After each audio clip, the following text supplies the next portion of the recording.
कहानी का उन्वान जादुई पत्थरों का राज। ईमान ने इस खतरनाक सफर में अपने दोस्त दाना बोनी दानिश की मदद ली। दानिश जंगल के तमाम राज जानता था।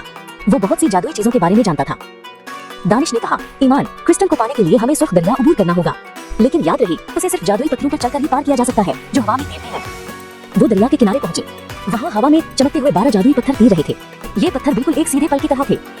जैसे ही ईमान ने पहले पत्थर पर कदम रखा, आसमान पर कड़कदार आवाज हुई और अचानक 3 पत्थर जोरदार झटके से दरिया में नीचे गिर गए।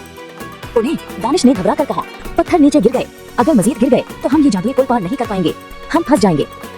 ईमान ने पीछे मुड़कर दानिश को देखा। दानिश, हमें ये जानना होगा कि अब कितने पत्थर बाकी हैं ताकि हम जल्दी से पुल पार कर सकें, वरना रास्ता खत्म हो जाएगा। दानिश ने कहा, तुम ठीक कहती हो मेरी बहादुर दोस्त, जल्दी सोचो। शुरू में 12 पत्थर थे और 3 पत्थर दरिया में गिर गए हैं। मसला तो बताओ प्यारे बच्चों, अब दरिया पार करने के लिए कल कितने जादुई पत्थर बाकी हैं? क्या तुम ईमान को बचा सकते हो? ईमान ने एक गहरा सांस लिया और फौरन जवाब दिया, अब भी 9 पत्थर बाकी हैं। आइए दानिश, और वो तेजी और एतमाद से बाकी पत्थरों पर चलकर पार हो गए।